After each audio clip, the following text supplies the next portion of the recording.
যে উনি পড়ে আছে বাগানের ভিতরে, বাগানের ভিতরে উনি পড়ে আছে। এই জায়গায় আমরা দেখাশোনা করি যতদূর পারি ততদূর।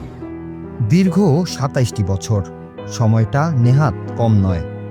যে মানুষটিকে পরিবারের সবাই ধরে নিয়েছিলেন, যার ফেরার আশা ছেড়ে দিয়েছিলেন খোদ গর্ভধারিণী মা, সেই আমির হোসেন তালুকদার আজ ফিরছেন শেকড়ের টানে।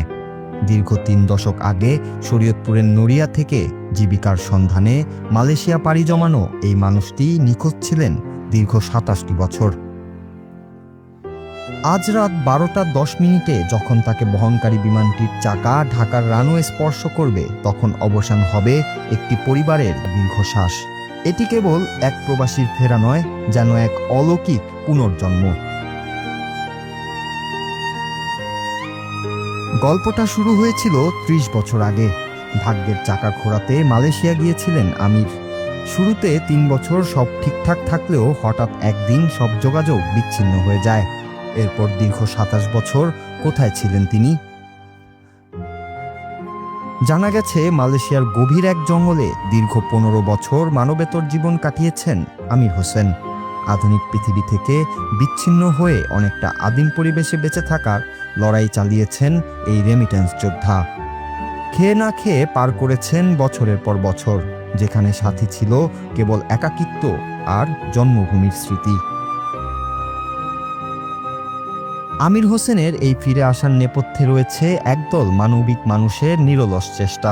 মালয়েশিয়ায় অবস্থানরত প্রবাসী সাংবাদিক বাপ্পি কুমার দাস এবং পেনাং রাজ্যের দীপু নামের এক প্রবাসীর ঐকান্তিক প্রচেষ্টায় সামাজিক যোগাযোগ মাধ্যমে তার ছবি ছড়িয়ে পড়ে। সেখান থেকেই স্বজনরা তাকে শনাক্ত করেন। এরপর মালয়েশিয়ায় বাংলাদেশ দূতাবাসের দ্রুত পদক্ষেপ ও ট্রাভেল পাস প্রদানের মাধ্যমে নিশ্চিত হয় তার স্বদেশ প্রত্যাবর্তন। প্রবাসে এক বাঙালির বিপদে অন্য বাঙালির এমন একাত্মতা আজ এক অনন্য নজির সৃষ্টি করেছে। দীর্ঘ ২৭ বছর পর যখন আমির হোসেন তার গ্রামের মাটিতে পা রাখবেন, তখন হয়তো অনেক কিছুই বদলে গেছে। বদলে গেছে চেনা মুখগুলো, বড় হয়ে গেছে ছোট ভাগ্নে ভাতিজারা, কিন্তু বদলায়নি নারীর টান। আমির হোসেনের এই গল্প আমাদের মনে করিয়ে দেয় প্রবাস জীবনের অনিশ্চয়তা আর ঝুঁকির কথা। একই সাথে এটি আমাদের শিক্ষা দেয় কখনো আশা ছাড়তে নেই। আজকের এই আনন্দঘন মুহূর্ত যেন প্রতিটি প্রবাসী পরিবারের জন্য এক পশলা স্বস্তির বৃষ্টি। Noor Raju, Bangla TV news desk.